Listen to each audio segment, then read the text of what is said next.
Welcome to another In Wheel Time podcast, a 30-minute mini version of the In Wheel Time car show that airs live every Saturday morning, 8 to 11 a.m. Central. Welcome to the In Wheel Time car talk show on iHeartRadio. Coming up, we talk about Beaumont Main Street Gala. We'll have our pre-owned car of the week, the 07 to 14 Chevy truck. Not just one model, but all of them in between there. Conrad will have the racing calendar. We'll also have the stories making automotive news headlines this week just ahead on this edition of the In Wheel Time Car Talk Show. Howdy, along with Mike out of this world, Mars, King Conrad DeLong. I'm Don Armstrong. Jeff Zekin's out this weekend, a little under the weather. He's resting at home, but he'll be back with us hopefully next weekend at the drag strip. Thank you very much for joining us. And we're so glad that you could be with us on this Saturday. We're going to talk about the Beaumont Main Street Gala, and we're going to talk to Mr. Greg Riley about that. Greg, good morning. Good morning. How are you guys doing this morning? Hunky-dory. Fine. Fantastic. How are you, sir? I'm doing wonderful. And by the way, this is not a background. This is an actual 1931 Cadillac here behind me. So 31 Cadillac. Very nice. 31 Cadillac. Is that yours? Jeff's missing it. It is mine, yes. It's a 1931 Cadillac Fleetwood all-weather Phaeton. Well, how long have you had that? Just about 3 months. I've got a couple other classics out here you can't see. There's about 5 of them here. So as you know, I have OCD, old car disease. Yeah. Do you also have OCD, old Corvair disease? Is that still going on? As a matter of fact, my laptop is sitting on top of a Corvair engine here right now, one that I built for my son's car. So you literally are on a Corvair. Well, you know. And a Corvair has no idea what a laptop is. It has no idea. Yeah. So the Beaumont Main Street Gala, how did you get involved in this, Greg? Well, I was at Amelia Island at the big concours, and I was coming back, and I was at the airport, and I started texting our local Hagertys rep, Angelica Brothers, and I said, we should put together another tour. And we started texting back and forth, and after a few minutes, we realized we were both at the same airport coming back from the same event. And so this event is actually in 2 parts. There is a morning tour for the Hagertys Drivers Club from 8 to 3. And if you're a member of the Hagertys Drivers Club, you should have received an invitation if you're in this region. And if you didn't, we'll get you one.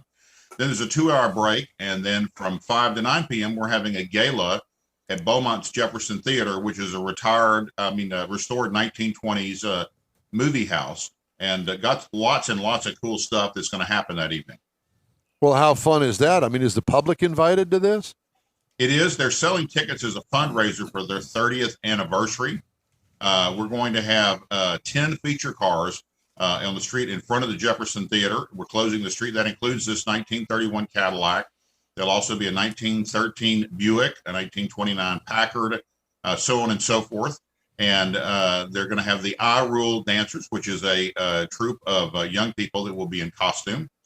And then we'll have a little adult beverage hour. And after that, we will have dinner. And Jim Connors, who is sort of a legendary organist. If you went to a Houston Astros game in the last few years, you may be aware of Jim because he was the former organist for the Astros. Well, they have the restored 1920s Robert Morgan theater organ that's making its debut. And this thing is incredible. It rises up out of the orchestra pit. Jim will be in a tux and tails. And we're going to be showing a silent movie and serving dinner and all kinds of cool stuff. And then after that, believe it or not, they've given me a microphone for 30 minutes, and I'm going to do a presentation on the second Spindletop oil boom of the 1920s. So it should be a heck of a good time. Is this after your dance debut with the kids out there in front? Oh, yeah, I'm going to be dancing, yes. You know, Greg Riley, I didn't know this was going to turn into a horror show, but apparently there's a little sideshow to that, huh? Unfortunately, if I get out there and start singing and dancing, it will be a horror show. So we're gonna try to avoid that at all costs. Okay? Yeah. We'll leave that to the kids.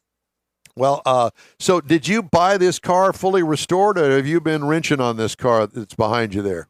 No, this car is fully restored. It is a national show winner. It scored 98.9 points at the Caddilac LaSalle meet in San Antonio, Texas, a few years back. It's a pretty unusual car in that it is an open car. It's a Phaeton, but it's also a division window car. So it's sort of an open limousine, if you will, and it's a short wheelbase car, which is very unusual. This was Cadillac's most expensive V8 model in 1931. So the driver's out in the rain, but the guy who owns it's enclosed in the back. Well, I'm going to see if I can tilt the camera. I'll probably screw things up by trying to do this, okay? But I'll try to show you. Yeah, he's got a roof up front. Okay. So this is the picture of the car that's on the flyer for the Beaumont Main Street Gala. Is that correct? Yes, it's one of the ones, and this is an almost definite. I hesitate to say because the owner hasn't confirmed 100%, but we believe that we have a very, very special car coming from Arlington, Texas, a 1933 Cadillac V16 Phaeton, which is much bigger than this car, and much more valuable than this car is. It's a gentleman he grew up in Beaumont, and he said it sounds like it would be a fun thing to do. So we think that car is going to be there. But as I said, we have some other really spectacular cars. In addition to the feature cars, the folks in the Hagertys Drivers Club are going to bring all kinds of stuff. We don't know what that'll be, but we're expecting 20 to 30 cars. And so it should be, if you're into cars and history, this evening should be for you. And I'm even going to be wearing a 1930s suit. Okay, so is that any different from what you normally wear? Well, my normal uniform is like an Izod shirt and khaki pants, so it's a little bit different. So, well, Don's got some old 1930s suits still hanging in his closet. I'm not even going to comment on that. But more specifically, don't ask any questions about how I acquired them or what I use them for. What you use them for? I'm not going there. I promise you. Because you know me, Greg. You know where I'll go with that. So we're assuming we're assuming you're going to trailer your Cadillac out there. I wouldn't be driving a 98-point car. Yes, it's going to be trailered, and we're probably going to bring the 1957 Ford Fairlane 500 Skyliner. I'm probably going to bring that car too, although I have to get one of my sons to drive that one because we only have one trailer. And in addition, I have the month of April and May for me is just crazy. Next week, I will be in Auburn, Indiana for the Worldwide Auctioneers Spring Enthusiast Tour and Auction. And believe it or not, they're also going to give me a microphone on Thursday night. And then have these people lost their mind? They're going to give you a microphone? No, just a Mr. Microphone. And as you know, that's a dangerous thing to do is to give me a microphone and a platform. Well, just a Mr. Microphone with a little spring in the bottom. Hi, I'm Greg Riley. And I'm going to be at Keels and Wheels too. I don't know if you guys are going to make it out there this year, but the Caddilac and I are going to be at Keels and Wheels cool. on the end of the month. So as I said, I've got 3 weekends in a row, bang, bang, bang, bang, with 3 major car events. So I'm pretty excited. Yep. Well, I hear where you're coming from. Sounds like fun. We got a couple ourselves. We've got next weekend is the NHRA that we're going to be at, and then the following weekend I'm going to be on the Hot Rod Tour of Texas, and I'm going to be enjoying myself on a 3-day cruise from Victoria all the way up to North Texas. So, yes, it is a busy time of the year, but, if we don't get these car shows and cruises in, we'll be in blazing heat for 4 months, and you know what that's like. And I guess I should get in here real quick. If you want to go to the Main Street Gala, what you need to do is go to beaumontmainstreet.org/gala. And the tickets are available there along with all of the details. I'm sure I've forgotten something. There's also pictures of the cars. And it's a great event. I'm volunteering my time. And the whole idea is to have a lot of fun with these old cars, but also raise some money for Beaumont Main Street, which is the organization that's dedicated to downtown revitalization and preservation. Really, some really great folks over there that have partnered with us. And I should get in a couple of quick plugs too, because the Main Street Gala is sponsored by ExxonMobil. They've been very generous in helping us get this thing off the ground. And then, of course, the daytime tour is part of the Hagertys Drivers Club. I think you guys probably know Angelica Brothers. Oh, I think very she's much been so. on the program a time or two. And it is going to be a phenomenal day. If you love old cars, and you like to eat, well, this is going to be the day for you. Well, going to have mud bugs. Is that what it is? Oh, I don't know. Too messy. No, it's not. we have a wonderful catered luncheon, and then that night they're doing like an old-fashioned picnic dinner, if you will. As you go in, or at 6 o'clock, you'll be given like a picnic basket. Just all dressed up in all of the fancy suits and stuff, and they just throw the crawfish on the table in front of you. It's not going to be that. Thank God. There's too many of those things. I may have to go find crawfish for lunch, though, after you saying that, Conrad. Yeah, no, I'm good. I'll take a nice ham sandwich. That'll be just fine with me. Yeah, but at any rate. Well, it sounds like a great event. And, it's all good for the city of Beaumont, which can use all the help And I understand, and I did not know this, or if I did, I forgot, that you're a Beaumontian. Yes, I grew up in the north end of Beaumont, Texas. And if you're from Beaumont, you know what that means. Okay, I grew up between the railroad tracks and the river. Okay, so that accounts for my behavior. So there you go. But yeah, and I've been not involved quite with over in Beaumont. Divider, but kind of over in that direction. Kind of in that general direction. Yeah, one of our I've been involved with Beaumont preservation for 40 years, and historic downtown Beaumont and the areas associated with Spindletop. And I co-authored a book about the second Spindletop oil boom, and so it's kind of near and dear to my heart. Although we now live up on Lake Livingston, I have 2 children over in Beaumont, so we go back and forth frequently. Nice. Well, I have to tell you that my dad helped fix the air conditioning unit in a brand new hotel over there called the Ramada Inn back in the mid-1960s. They probably mowed that over, and it's a parking lot. Actually, it's not, according to Mr. not. Mars. It's still there. It's Oh, still is it? not. I know It's exactly different where it name. is. Different name. Yeah, well, whatever the case may Different be. clientele. So that, yeah. All I remember, rented by the hour. the only thing that I remember about Beaumont and being a kid going over there with Dad to help him fix the air conditioning thing over there was that it rained every day for hours on end. Every day. Please don't say that, Don. Don't say that. Okay. Yeah, well, that's all. Our biggest fear is to get rained out. Well, and Beaumont seems to have, because, we've had a number of pretty decent-sized events over there, has a very good and active car scene. So It very much does, and a tremendous amount of history over there with the 1901 Lucas Gusher. And really, the oil business sort of was born in Beaumont, and the automotive business grew up with the oil business. They kind of went hand in hand, and one needed the other. And the automotive business took off at the same time the oil business did. And so it's kind of a marriage of the automobile and petroleum, if you will. I like it. Greg, it's great to talk to you. Great to see you. Thank you so much for joining us today, and best of luck on the Beaumont Main Street Gala. Thank you for having me on. Thank you. Thank you, sir. Good to talk to him. Hey, if you'd like to get in touch with us, all you have to do is shoot us an email. The address is info@inwheeltime.com. info@inwheeltime.com. Time now for the racing calendar.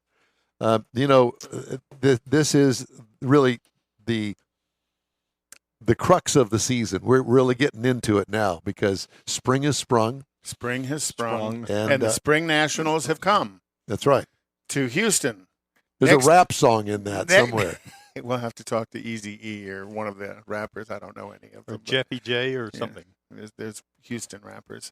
So next weekend, Friday through Sunday, there's the Spring Nationals, the final NHRA national event at Houston Raceway Park.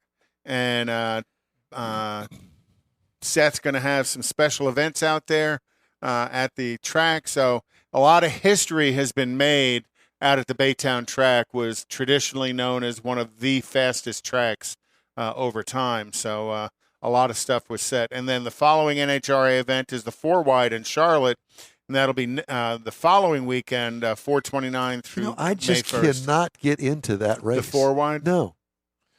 I know that I'm a traditionalist. I know that I'm old, but to watch 4 cars and half of the field get wiped out right at the hit of the throttle, it's like, no. To me, I'm not so worried about them getting wiped out right there at the quick. To me, it's hard to watch all 4 of them. It's To interesting. actually make the race. But to listen to the driver, we'll ask Antron, listening to the drivers talk, it's confusing for the drivers. So it's just that much more of a mental challenge for a driver to figure out, okay, there's now 4 blue lights. Which one am I? Am I pre-staged? Am I staged? And Well, I mean, they've got that worked out pretty well. I don't Because, think so. Because 2 on one side, 2 are on the other. 2 over here, they have their Christmas tree. 2 over there, they've got their Christmas tree. But the top tree shows all 4 pre-stage and stage lights. Yeah. So kind of cool. it's kind of like 2 drag strips sitting side by side. Yeah, That's no. why to no, me it's it's so not hard. kind of like, it's exactly Well, but I mean, like. that's why it's so hard to watch it. It's like, who am I watching? You got to pick one car. If you're out here at Baytown, you can sit there in the stands and you'll basically see both cars unless something happens to one of them, because the race is a race. They're all pretty close. But you got 4 of them now you're trying to watch, and your vision just doesn't work. And theoretically, one can go down the track and win, and another one can smoke the tires with the other 3 smoking the tires, and the one who smokes the tires the fastest can still advance, because in the first 2 rounds, 2 cars advance to the finals, to the next round. Regardless if they make it to the end or not? Well, no, they have to make it to the end. They got to make it to the end of the track. They have to make it to the end. And then the 24th is also rolling. NHRA is at Talladega on May 1st. NHRA is at Dover on May 8th. They're at Darlington. And May 15th, they're in Kansas. On May 8th, Formula One is in the streets of Miami, which I think is pretty interesting because that race went together quick. Talking about Miami. Yeah. In IndyCars on May 1st in Birmingham, on May 14th at the Grand Prix of Indianapolis, which is the old Formula One road course. And then the Big Daddy on the 29th is the Indy 500. All followed up by the Gulf Coast Racing Series here in Houston. The season opener is July 2nd. Race number 2 is August 6th. And race number 3 is September 10th. Headed up by Gina Child-Knowles, friend of the show, out at. We're going to have Rodney on. He's going to talk about that later. Cool. Oh, today? Yeah, that's why I don't. That's why I don't read what Morris emails me. I know. Yeah. Well, it wasn't on there. It was kind of a last minute. Okay. thing. Well, cool. So that is the racing news. He still doesn't read anything I send him, so it doesn't matter. Neither do I. So does anybody? I do. You read it because you wrote it. Exactly. We don't read it. Jeff does. Yeah. Jeff does. Because Jeff's the smartest of the 4 of us. Yeah. There's that. I was perusing automotive news yesterday, and they came across a story. Auto industry's transition to electric vehicles threatens to wipe out smaller parts suppliers.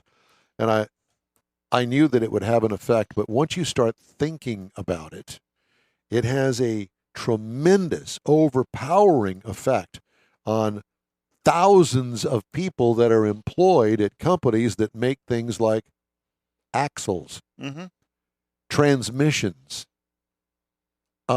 things that you really don't think about. Those people, if they don't reinvent themselves, they will be out of business. And all of those employees that work there, American Axle comes to mind.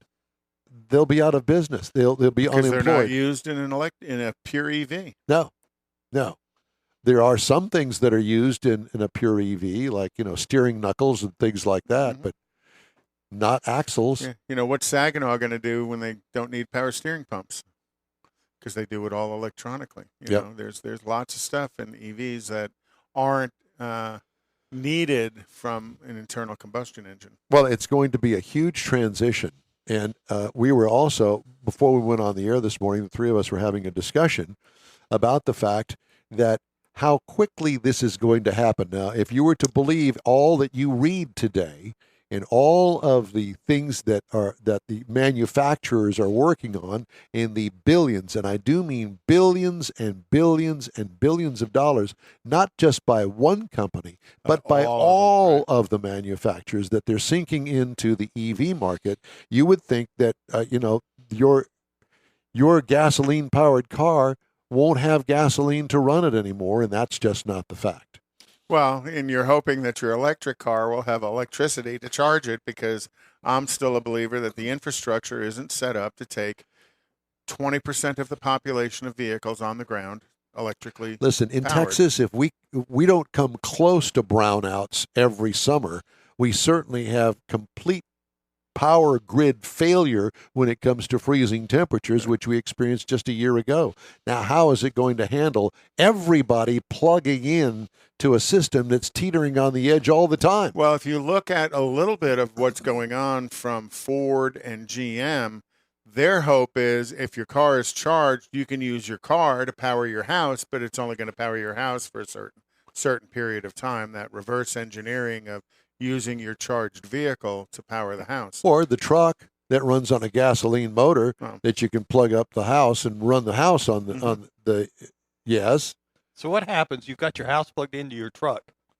What happens when the power comes back on? You charge your truck. Yeah, huh? Hello, fire department? Yes. We have a thermal event going on in the driveway right now. The Wow. power came back on. My trunk is burning down to the ground. There are, and it is my opinion, it is ultimately hidden by the mainstream media. There are some questions about fires and EVs and the charging systems, and there's lots of videos out there of vehicles that are on the charger that light up. Chevrolet recalled the Bolt because of fires caused because of the EV system. Well, but I argue the fact that there are a lot of gasoline vehicles that go up on the freeways every day, and I see it. Oh, yeah. But to me, the difference is how easy it is to put that fire out. Well, yeah, you could put a gas fire out, an EV fire. You may put it out for now, but once the oxygen gets back to the source, it's going to reignite.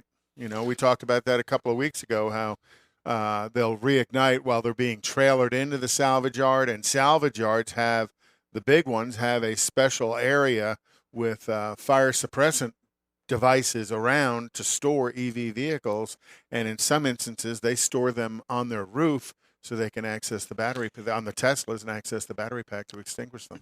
Really? Yep. Yes, they do. They store them on their roof. Well, they don't store them. I mean, these are all totaled cars. They just turn them on their roof so that they can get to the battery pack. So what's going to happen to all of the ugly components that make up that battery? So you have a total Tesla in there, and you've got this ginormous battery pack underneath it. What happens to highly that? toxic stuff? Yeah. But hey, you know, bury it. we're just going to send it all to California and let them deal with it. Yeah, why not? Because it's, the disposal of NiCad batteries is bad. There's places around the country where just throwing out an Everready battery, you're supposed to report it and package it a certain way and dispose of it in a certain container so it can be taken away properly and disposed of correctly. All right. Time now for this hour's car review. This is usually Jeff's segment. He's not here today. He'll be back next week. It's the pre-owned car of the week, the under 10 series. So buying cars for under $10,000. And I did not realize that you apparently can buy an old Chevy truck from 07 to 14 for under $10,000. I don't believe so, but we'll go with it. In today's market, it's kind of hard to tell. But theoretically, if you're looking on paper and stuff, you can do that. Now, we're Wait talking a minute. about... Did you say theoretically? You just said that. Yes, and he meant it. He did mean All right, it. well, here's the truck, Mars. Let's go. here's the truck. So they did a redesign in 2007, and 2006. So this is what came up with for the 2007 to 2014 model. Much better looking than the previous generation Or was. the current generation. Or the current generation. Now, this vehicle is available in 3 to 6 passengers, depending on which kind of cab you had. It came with 3 different cab sizes, and those cabs kind of dictated the bed size. You could get up to an 8-foot bed with the extended cab so that you had this ginormously long thing that you cannot park or turn the corner in. And it is noted from Chevrolet that you cannot get the long bed. They restrict it to a 5'8" on the crew cab because of the maneuverability of putting that long bed on the back of that crew or lack cab. thereof. Yes, or lack thereof. So, as part of the redesign, it came up with what's considered a very much improved interior. The rear seat that has the fold up so that the floor, you can get access to the floor for the cargo on it. Has an optional 40 front seat that you can find in some of these vehicles, and that's where you get into your 6 passengers actually for this vehicle. And I was surprised to learn that in that year range, there was over 3,600,000 of these vehicles that were sold new. So that means there's a lot of vehicles out there to chase down. Yeah. Uh-huh. Now, they had 4 different engine options in it, a 4.3 V6, which was considered the standard at 195 horsepower. And they sold virtually none of those. Exactly. They stepped up to a 4.8 V8 with 305 horsepower. Which they sold some of. And then you get to the 5.3-liter V8 at 315 horsepower. Which was the majority That's what most people buy. Right. But you could also step up to a 6.0 V8 at 367 horsepower. And it was a gas pig. It was, but it had some power in it. In fact, now these all came with a 4-speed automatic transmission. You could get rear-wheel drive or 4-wheel drive in each one of those. Now, I used the 5.3 V8 for the MPG, and in the city, it was rated for 14, and on the highway, it was rated for 19. Good luck. I could not find anybody anywhere that could say they got close to that. And you could actually get a 6-speed auto behind him as well. Really? Yep. Well, I missed that. Someplace in there, in that range. So some of the things that came out, I also looked at it. They had a new rack and pinion system in it. Had a lot of different suspension pieces that were upgraded.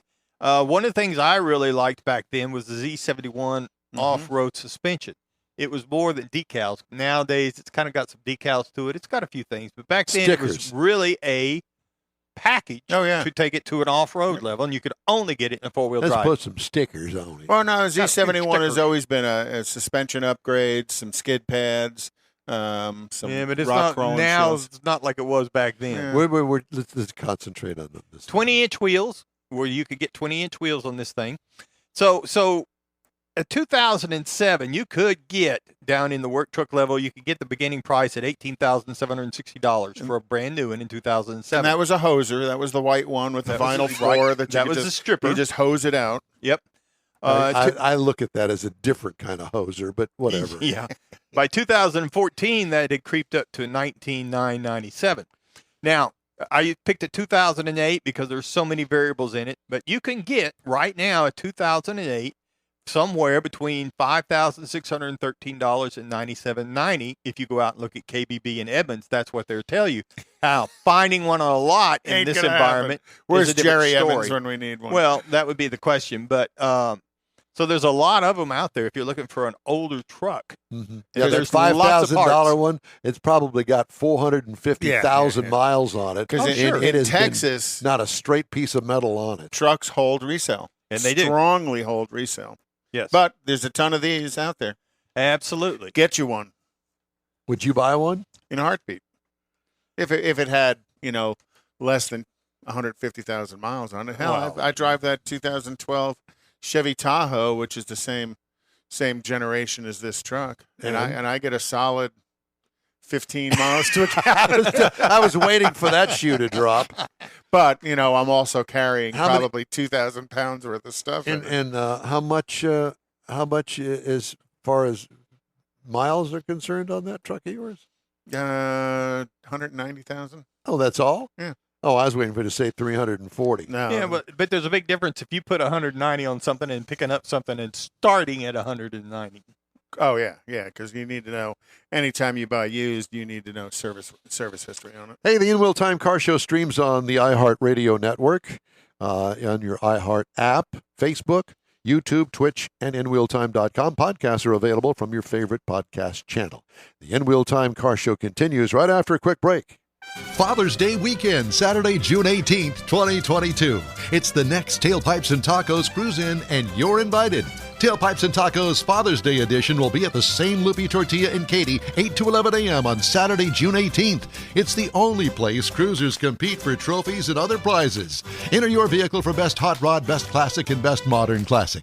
Tailpipes and Tacos is Houston's coolest cruise-in and is your opportunity to see the best hot rods, show cars, classics, and resto mods, and get Loopy Tortilla breakfast tacos and adult beverages. There's no entry fee, and cars will automatically compete for custom Loopy trophies and other prizes. It all happens at the Loopy Tortilla Tex-Mex in Katy on the Grand Parkway at Kingsland Boulevard, just south of I-10. Kick off summer with Tailpipes and Tacos Father's Day edition, Saturday, June 18th. The In Real Time Car Talk Show will be there too. Celebrate Father's Day, the start of summer, and the return of Tailpipes and Tacos. Saturday morning, June 18th, 8 to 11. We'll see you then, weather permitting. Tony Stewart Racing joins the NHRA Camping World Drag Racing Series, and his drivers, Leah Pruitt and Matt Hagan, will face off against NHRA stars including the legendary John Force Racing Team. Don't miss this battle of horsepower and performance. It's the final NHRA Spring Nationals event at Houston Raceway Park. Don't miss it, April 22nd through 24th. This is your last chance for nitro action in Baytown. Tickets at HoustonRaceway.com. The In Wheel Time Car Talk Show is now part of the iHeart family. Now you'll have access to 24/7 Car Talk anytime you need a fix.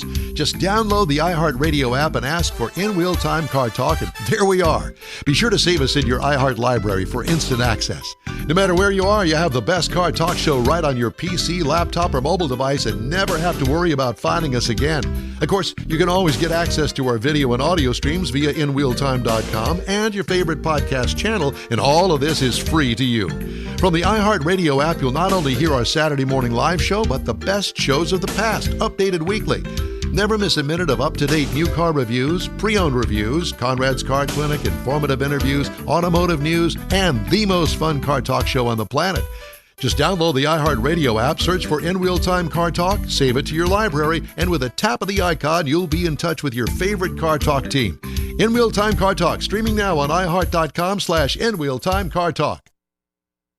That's it for this podcast episode of the In Wheel Time Car Show. I'm Don Armstrong, inviting you to join us for our live show every Saturday morning, 8 to 11 a.m. Central on Facebook, YouTube, Twitch, and our InWheelTime.com website.